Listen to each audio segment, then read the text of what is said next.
स्वागत करते हैं आज के बीच में आपके अपने चैनल स्टडी मिरर पर। दोस्तों बात करेंगे आयकर आगणन प्रपत्र 2023-24। समझे पूरा फॉर्म कैसे भरना है, न्यू टैक्स रिजीम से भरें या ओल्ड टैक्स रिजीम से भरें। सिर्फ 2 मिनट में घर बैठे आप इस फॉर्म को भर सकते हैं। मैं आपको एक लिंक प्रोवाइड कर दूंगा, जिस लिंक के माध्यम से सिर्फ बेसिक कुछ जानकारियां उसमें आपको भरनी है। उसके बाद आपका पूरा का पूरा आयकर जो प्रपत्र आगणन प्रपत्र है वो आपके सामने आ जाएगा। जैसे दोस्तों यहाँ पर देख सकते हैं, अगर मैं आपको दिखा दूं तो कुछ ऐसा आपके सामने आयकर आगमन प्रपत्र बनकर आ जाएगा। कुछ बेसिक चीज़ें अगर जो लोग एनपीएस वगैरह हैं, एनपीएस चूज़ कर लेंगे, नहीं अगर एनपीएस कटवा रहे तो वो भी चूज़ कर लेंगे। तो ये दोस्तों ये जो न्यू टैक्स रिजीम से है, ठीक है, उसके बेस बिहार पर, सॉरी, ये ओल्ड टैक्स रिजीम से है और ये न्यू टैक्स रिजीम से है।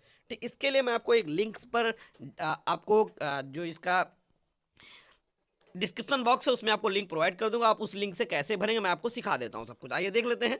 जैसे दोस्तों आपको उस लिंक पर क्लिक करेंगे, जो लिंक आपको मैं डिस्क्रिप्शन बॉक्स में दूंगा, वहां से आपके सामने दो ऑप्शन आएंगे, ओल्ड टैक्स रिजीम और न्यू टैक्स रिजीम, नई कर व्यवस्था या पुरानी कर व्यवस्था। जैसे मान लीजिए आपने ओल्ड टैक्स रिजीम चुन लिया तो आप यहाँ पर जाएंगे, आपका जो भी लेवल होगा 6, 7, 8, 9, 10 जो भी होगा आप उसको चूज कर लेंगे, गो कर देंगे। ठीक है, जैसे ही आप इस पर गो करेंगे तो कुछ आपके सामने ऐसा आ जाएगा पेज खुलकर। ठीक है, आयकर आगमन प्रपत्र का पेज खुलकर आ जाएगा। यहाँ पर कर्मचारी का नेम, पिता का नेम, एचआरएमएस कोड जो आपको आपके विभाग से मिलता है, जन्मतिथि डालनी है और आपको अपना दिव्यांगता लिंक चुने। ठीक है, मानसिक दिव्यांगता भत्ता, जो भी जैसे अपनी आपकी जो भी पर्सनल डिटेल है, पैन नंबर, आधार नंबर, वेतन खाता संख्या, बैंक का नाम, मोबाइल नंबर डिटेल।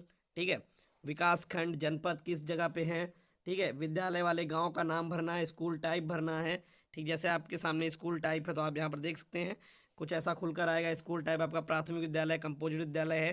ठीक है, और 4200 बेसिक पे इन मार्च 2023, वेतन वृद्धि माह, एचआरए, ओपीएस या एनपीएस दोनों में से आप चूज कर लेंगे। अगर आप ओपीएस वाले हैं तो आपको एनपीएस का जो पैसा होता है वो नहीं करना है, अगर एनपीएस है तो आप एनपीएस चूज कर लेंगे।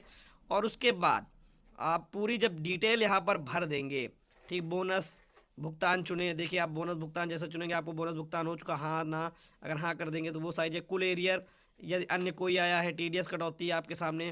फिर उसके बाद सारी चीज़ें यहाँ पर जब आप भरेंगे, देख सकते हैं सारी चीज़ें हैं, आपको बेसिक चीज़ें सब आपको पता है। और सारी चीज़ें जैसे ही भर कर लास्ट में आप प्रिंट आईटी असेसमेंट फॉर्म, ठीक, जैसे ही ये आप यहाँ पर भर देंगे, ठीक है, ये आप पूरा कंप्लीट डिटेल जब यहाँ भर देंगे, आपके सामने ऐसा कुछ एक फॉर्मेट बनकर निकल कर आ जाएगा। आपकी फुल डिटेल, आप क्या किस स्कूल में है, क्या चीज़ें हैं, और आपका आप एनपीएस दे रहे हैं तो यहाँ एनपीएस आपने अगर चूज कर दिया तो कुछ ऐसे भर कर आएगा। अगर आप एनपीएस नहीं दे रहे तो यहाँ पर सब जगह 0 0 हो जाएगा। ठीक है, और उसके बाद कुछ इस तरीके से इस फॉर्मेट में आपको चीज़ें देखने को मिल जाएंगी। अगर ओल्ड टैक्स रिजीम से आप भरेंगे तो लगभग दे आकर आपको, अगर बेसिक में टीचर है तो आपको लगभग ये आपको देना होगा। ये तो हर व्यक्ति का अलग अलग निकलेगा, तो ये तो मान लीजिए परेशान होने की जरूरत नहीं है।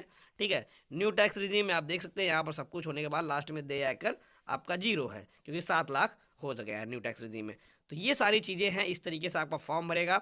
तो एनपीएस वाले जब एनपीएस चुनेंगे तो हाँ एनपीएस आ जाएगा, और नॉन एनपीएस वाले जब ओपीएस चुनेंगे तो यहाँ पर 0 लिख कर आ जाएगा। ठीक है, तो बाकी अगर कोई समस्या आती है तो कमेंट बॉक्स में मुझे बताते हैं। Thank you for